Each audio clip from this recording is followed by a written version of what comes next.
Hello friends, 10 series का ये 12th video है। इससे पहले हमने 11th वीडियो देख ली है। अगर आपने नहीं देखा तो पहले वो सारे वीडियोस देख लो, उसके बाद ये वीडियो देखो, ठीक है। आज की इस वीडियो में हम देखेंगे फ्यूचर कंटिन्यूअस टेंस। फ्यूचर का कंटिन्यूअस टेंस पहचान क्या है इसकी? अगर आखिरी में लास्ट में अगर रहा हो आ जाए, हिंदी सेंटेंस में वाक्य में अगर रहा हो लास्ट में आ जाए तो हम कहेंगे कि वो है फ्यूचर कंटिन्यूअस टेंस है। रूल क्या है देखते हैं। हेल्पिंग वर्ब विल बी और शैल बी यूज़ होगा। शैल बी आई और वी के साथ यूज़ होता है, बाकी सभी के साथ विल बी यूज़ होता है। मेन वर्ब की बात करें तो मेन वर्ब में आईएनजी लगता है, जैसा कि हमने पहले भी देखा कि जितने भी कंटिन्यूअस टेंस होते हैं टेंस में, सभी में वर्ब में आईएनजी लगता है, ठीक है। तो स्टार्ट करते हैं। पहला एग्जांपल देखते हैं। वह गिटार बजा रहा होगा। वह हमारा होता ही, ठीक है। उसके बाद हेल्पिंग वर्ब क्या यूज़ होता है यहाँ पर? विल बी, ठीक है। मेन वर्ब में क्या लगेगा? आईएनजी, और ऑब्जेक्ट हमारा क्या है? गिटार है। तो ये अफर्मेटिव सेंटेंस है, जैसा कि हमने पहले भी देखा है कि जिसमें नहीं और क्वेश्चन वाले शब्द ना आए उसे हम कहते हैं अफर्मेटिव सेंटेंस। रूल क्या है अफर्मेटिव का? हम पहले भी देख चुके हैं, इसमें भी देख लेते हैं। सबसे पहले आता है हमारा subject, helping verb, main verb, preposition, object, time, ठीक है। तो यहाँ पर सबसे पहले आ गया हमारा सब्जेक्ट, उसके बाद हेल्पिंग वर्ब, उसके बाद मेन वर्ब। प्रीपोजिशन था नहीं इसमें इसलिए हमने नहीं लिखा। उसके बाद क्या था? ऑब्जेक्ट, ऑब्जेक्ट हो गया, ठीक है। तो subject, helping verb, main verb, preposition था नहीं तो क्या हो गया? ऑब्जेक्ट हो गया। ही will be playing guitar. Second में देखें, मैं गिटार बजा रहा हूँगा। गा आ गया तो फ्यूचर है, रहा है तो कंटिन्यूअस है। फ्यूचर कंटिन्यूअस टेंस हो गया। मैं है तो क्या हो जाएगा? मैं के साथ मतलब आई के साथ क्या यूज़ होगा? Shall be. तो यहाँ पर क्या यूज़ होगा? शैल बी, तो ज़्यादा बेस्ट होगा, ठीक है। आजकल सभी विल यूज़ करने लगे हैं, ठीक है।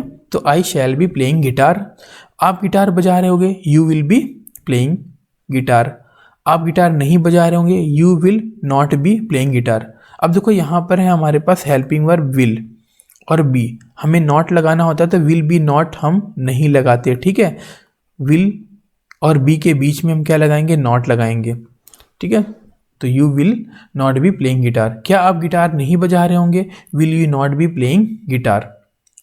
आप गिटार क्यों नहीं बजा रहे होंगे? Why will you not be playing guitar. ये कौन सा सेंटेंस है? ये हमारा WH फैमिली। WH फैमिली में सबसे पहले WH फैमिली वाला वर्ड आता है, उसके बाद हेल्पिंग वर्ब आता है, सब्जेक्ट आता है, सब्जेक्ट के बाद नॉट आता है, उसके बाद आता है हमारा मेन वर्ब, उसके बाद आता है ऑब्जेक्ट। देख लो यहाँ पर हमने रूल लिख रखे हैं, ठीक है। इससे पहले की वीडियोज़ में आपने कई बार देख रखा है, इसलिए मैं थोड़ा जल्दी करा रहा हूँ। ये फिफ्थ वाला जो वीडियो था आपका ये था आपका इंट्रोगेटिव सेंटेंस। क्या सबसे पहले आ गया? इसलिए ये इंट्रोगेटिव था। तो इंट्रोगेटिव में सबसे पहले हेल्पिंग वर्ब आता है, फिर सब्जेक्ट आता है, नॉट आता है, फिर मेन वर्ब आता है, उसके बाद ऑब्जेक्ट आता है। अगर प्रीपोजिशन है तो प्रीपोजिशन भी आता है, जैसा कि यहाँ पर रूल लिखा हुआ है। आगे देखते हैं हम एग्जाम्पल। यहाँ पर मैं आम खा रहा हूँगा। गा है तो फ्यूचर है, रहा है तो कंटिन्यूअस है। आई के साथ क्या यूज़ होता है? Shall be. तो आई शैल बी ईटिंग मैंगो, ठीक है। जैसा कि मैंने पहले बताया कि मॉडर्न डेज में क्या यूज़ करने लगे हैं? विल यूज़ करने लगे हैं, ठीक है। We shall be learning English होना चाहिए यहाँ पर। They will be reading the book. I will be reading the book. I will be ना होकर क्या होगा? आई शैल बी होगा, क्योंकि आई और वी के साथ हम यूज़ करते हैं शैल और be, shall be. Rahul film देख रहा होगा। Rahul will be watching movie. आगे देखते हैं हम। वे फुटबॉल खेल रहे होंगे। They will be playing football. She will be cooking dinner. He will be selling his book. वे मेरा मोबाइल ले रहा होगा। He will be taking my mobile. वे स्कूल जा रहे होंगे। They will be going to school. यहाँ पर वह था, वह मेरा मोबाइल ले रहा होगा, तो ही will be taking my mobile. ये 10 हमारे हो गए अफर्मेटिव के। हम देखते हैं नेगेटिव। नेगेटिव में क्या होता है? जिसमें नहीं आ जाए, मैं आम नहीं खा रहा हूँगा तो नहीं वाला, तो क्या हो जाएगा? आई, उसके बाद हेल्पिंग वर्ब के बाद नॉट लग जाएगा। यहाँ पर दो हेल्पिंग वर्ब का मर्जिंग है, मतलब विल के साथ बी है तो विल नॉट बी होता है। I will not be eating mango. We will not be learning English. जैसा कि मैंने आपको बताया कि आई और वी के साथ शैल यूज़ होता है, तो यहाँ पर आप शैल यूज़ कर सकते हो, ठीक है। They will not be reading book. I will not be writing the letter. आगे देखते हैं। राहुल फिल्म नहीं देख रहा होगा, तो Rahul will not be watching movie. वे फुटबॉल नहीं खेल रहे होंगे।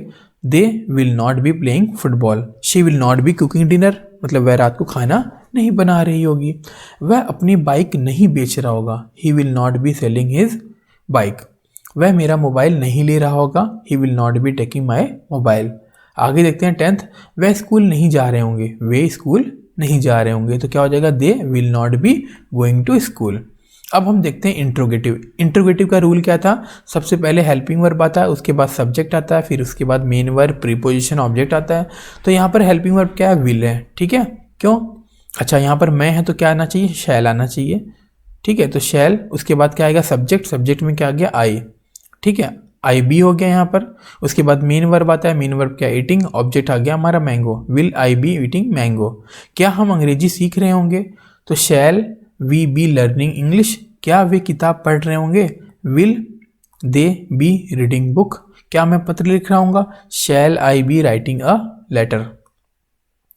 क्या राहुल फिल्म देख रहा होगा, will Rahul be watching the film. क्या वे फुटबॉल खेल रहे होंगे, will they be playing football. क्या वह रात को खाना पका रही होगी, will she be cooking dinner. क्या वह अपनी बाइक बेच रहा होगा, will he be selling his bike. क्या वह मेरा मोबाइल ले रहा होगा, will he be taking my mobile. 10th देखते हैं, क्या वे स्कूल जा रहे होंगे, will they be going to school. अब हम देखते हैं नेगेटिव इंट्रोगेटिव सेंटेंस, जिसमें क्या भी आ जाएगा और नहीं भी आएगा, ठीक है। क्या मैं आम नहीं खा रहा हूँगा, तो देखो क्या भी आ गया और नहीं भी आ गया, तो कौन सा हो गया, नेगेटिव इंट्रोगेटिव सेंटेंस। तो इसमें हमने पहले देखा था क्या आएगा, इसमें हेल्पिंग वर्ब सबसे पहले आएगा, उसके बाद आएगा आपका सब्जेक्ट, मैं यहाँ लिख देता हूँ हेल्पिंग वर्ब, उसके बाद सब्जेक्ट, उसके बाद मेन वर्ब, उसके बाद अगर आपके पास प्रीपोजिशन है तो आएगा, ठीक है। अच्छा सब्जेक्ट के बाद नॉट लगता है, ये मिसिंग होंगे, लिख देता हूँ helping verb, subject, not, main verb, preposition, object. तो देखो यहाँ पर हेल्पिंग वर्ब क्या आ जाएगा, विल, फिर सब्जेक्ट, सब्जेक्ट के बाद नॉट, नॉट के बाद क्या लगता है, बी, क्योंकि विल बी है इसलिए यहाँ पर बी लगेगा नॉट के बाद, ठीक है। उसके बाद मेन वर्ब, ऑब्जेक्ट, क्योंकि यहाँ पर प्रीपोजिशन है नहीं। क्या हम अंग्रेजी नहीं सीख रहे होंगे, तो shall we not be learning English, will they not be reading book. क्या मैं पत्र नहीं लिख रहा हूँगा, तो shall I not be writing a letter. क्या राहुल फिल्म नहीं देख रहा होगा, will Rahul not be watching the movie.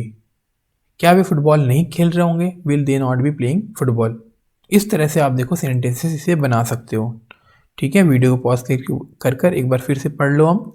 उसके बाद हम देखेंगे WH नेगेटिव इंटरोगेटिव। WH में क्या होता है कि सब्जेक्ट के बाद क्या आ सकता है, ठीक है, या क्यों, कब, कैसे, ये सारे जो वर्ड्स होते हैं WH फैमिली वाले कभी भी आ सकते हैं। क्या हमेशा सब्जेक्ट के बाद आता है, ठीक है। अगर पहले आ जाएगा तो वो इंट्रोगेटिव सेंटेंस बनेगा, जैसा कि हमने अभी यहाँ पर देखा था, देखो क्या पहले आ गया, तो ये कौन सा था, ये इंट्रोगेटिव सेंटेंस था, इंट्रोगेटिव नेगेटिव था। यहाँ पर देखो क्या सब्जेक्ट के बाद आ गया है, इसलिए ये कौन सा हो गया, WH फैमिली वाला। तो जब WH फैमिली वाला आ जाता है तो WH फैमिली का वर्ड पहले लिखते हैं हम, उसके बाद हेल्पिंग वर्ब लिखते हैं, फिर सब्जेक्ट लिखते हैं, फिर उसके बाद हम अगर नॉट है तो नॉट लिखेंगे, नहीं है तो नहीं लिखेंगे, उसके बाद हमारा मेन वर्ब आता है। तो क्या मैं खाना खा रहा हूँगा, तो क्या आ जाएगा, what will I be eating. तो यहाँ पर विल की जगह शैल होता है, पता ही आपको। आगे चलते हैं, हम अंग्रेजी क्यों सीख रहे होंगे, तो क्यों की इंग्लिश सबसे पहले आ जाएगी, वाई, फिर will we be learning English.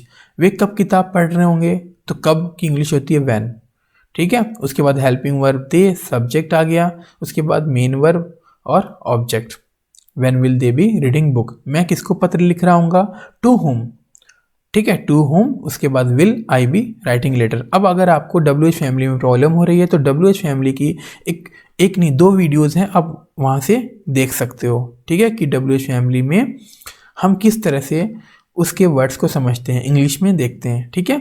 आगे देखते हैं, राहुल किसके साथ फिल्म देख रहे होंगे, विद होम, है ना, किसके साथ, will Rahul be watching the movie. वे फुटबॉल कहाँ खेल रहे होंगे, where will they be playing football. वह रात का खाना कैसे बना रहे होगी, कैसे आ गया तो how will she be cooking dinner. वह अपनी बाइक क्यों बेच रहा होगा, why will he be selling his bike. वह मेरा मोबाइल कौन ले रहा होगा, who will be taking my mobile. वह स्कूल कब जा रहे होंगे, when will they be going to school. अब ये हो गए 10 क्वेश्चंस, इसके भी एग्जाम्पल्स, मतलब अब एक्सरसाइज देखो यहाँ पर, ये 9 एक्सरसाइज है, मतलब 9 क्वेश्चन यहाँ पर है हिंदी में, और यहाँ पर इसके बाद 9 और है, टोटल हो गए आपके 18, ठीक है। इसको आप कॉपी में नोट करो, ठीक है, टोटल 18 को, और इसे ट्रांसलेट करो इंग्लिश में। और मैं अभी आपको आंसर दिखाता हूँ, ये आंसर आप मैच करो और देखो आपने कितने सही किए हैं, ठीक है। अगर वीडियो अच्छी लगी तो फ्रेंड के साथ ज़रूर शेयर करना, और क्या कमी है वो भी आप कमेंट करके बता सकते हो, ठीक है। फिर मिलते हैं नेक्स्ट वीडियो में।